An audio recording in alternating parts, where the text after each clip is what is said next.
రాజధాని అమరావతిలో గజం విలువ 50,000 రూపాయలటండి. ఈ మాట వాళ్ళు వీళ్ళు కాదు, సాక్షి పత్రికే రాసింది. అంటే అమరావతిలో ప్రభుత్వం దగ్గర అదనంగా ఉన్నటువంటి 5,000 ఎకరాలని అమ్మితే అక్షరాల 2.5 లక్షల కోట్ల రూపాయలు వస్తాయన్నమాట సాక్షి వారి లెక్క ప్రకారం. అంటే చంద్రబాబు నాయుడు గారు ఎప్పటి నుంచో చెప్తున్నట్లుగా రాజధాని అమరావతి ఒక సెల్ఫ్ సస్టైనబుల్ ప్రాజెక్ట్ అన్నమాట. కానీ ఇక్కడ ఒక చిన్న ప్రశ్న వస్తుందండి. జగన్మోహన్ రెడ్డి గారు పదే పదే ఏమంటున్నారు, అమరావతి మీద 2 లక్షల కోట్ల రూపాయల ఖర్చు పెడుతున్నారు అని. సరే, అదే నిజమని అనుకుందాం. అంత ఖర్చు పెట్టినా కూడా ఇంకో 50,000 కోట్ల రూపాయల ఆదాయం అనేది రాష్ట్ర ఖజానాకు వస్తాయా లేదా? అదనపు భూములు అమ్మితే వాళ్ళు చెప్పేదాని ప్రకారం, సాక్షి చెప్పేదాని ప్రకారం. అయితే ఇది ఖర్చా లేక ఇన్వెస్ట్మెంటా? ఇక్కడ అసలు ట్విస్ట్ ఉందండి. సాక్షి మీడియా ఈ విషయం పాజిటివ్గా ఏం చెప్పలేదు. వెలగపూడి ప్యాలెస్ లో భూ మాయాజాలం అనేటటువంటి నెగిటివ్ హెడ్డింగ్ తో స్టోరీ రాసింది. ఆ స్టోరీలో 2 విషయాలు చెప్పడానికి సాక్షి వాళ్ళు ట్రై చేశారు. ఒకటి, చంద్రబాబు గారి కుటుంబం 25,000 గజాల్లో ప్యాలెస్ లాంటి ఇల్లు కడుతున్నారు. ఇక రెండవది, దాని వెనకున్నటువంటి 3,670 గజాల స్థలాన్ని గ్రీన్ జోన్ గా మార్చారు. అంటే ఏంటి? సాక్షి వారి లాజిక్ ప్రకారం ఆ స్థలం అమ్మితే 18,35 లక్షల రూపాయలు వచ్చేవి. కానీ గ్రీన్ జోన్ చేసేసి ఆ ఆదాయం లేకుండా చేశారు అనేటటువంటిది. కానీ ఇక్కడ ఒక సింపుల్ లాజిక్ మాట్లాడుకుంటే, ఒక స్థలం విలువ ఉందని అంటే అది వెంటనే క్యాష్ అవుతుందా?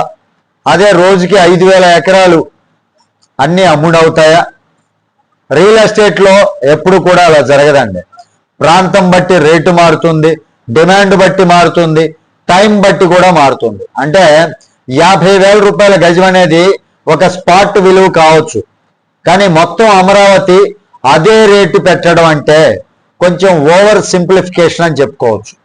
మరొక పాయింట్ ఏంటంటే 3,670 గజాల స్థలాన్ని గ్రీన్ జోన్ చేయడం వల్ల నిజంగా నష్టమా? ఆర్థికంగా చూస్తే అవును, అమ్మితే వచ్చేటటువంటి డబ్బు రాదు గ్రీన్ జోన్ గా మారితే. కానీ పర్యావరణంగా చూస్తే అది ప్లస్ పాయింట్ అవుతుంది. అంటే ఇది పూర్తిగా నష్టం లేదా లాభం అనేది ఎలా చూస్తామన్న దానిపై ఆధారపడి ఉంటుంది మనం. అంటే ఎవరి పాయింట్ ఆఫ్ వ్యూలో వాళ్ళు దాన్ని మాట్లాడుకోవచ్చు. ఇప్పుడు అసలు పెద్ద పాయింట్ ఏంటంటే, ఇప్పటి వరకు ఏమంటున్నారు, అమరావతి ఖర్చే గాని ఆదాయం లేదు అంటున్నారు. ఇప్పుడేమంటున్నారు, గజం 50,000 అమ్మితే లక్షల కోట్లు వస్తాయి అంటున్నారు. అంటే అదే అమరావతి ఒకప్పుడు భారం అని చెప్పినటువంటి వీళ్ళే ఇప్పుడు అకస్మాత్తుగా బంగారు గని ఎలా అయింది? ఇప్పుడు ఇక్కడ ప్రజలకు కన్ఫ్యూజన్ వస్తుందండి. సింపుల్ గా చెప్పాలంటే అమరావతి ప్రాజెక్టులో భారీ ఖర్చు ఉంది, ఇది నిజం. ఆదాయం వచ్చే అవకాశము ఉంది, ఇది కూడా నిజమే.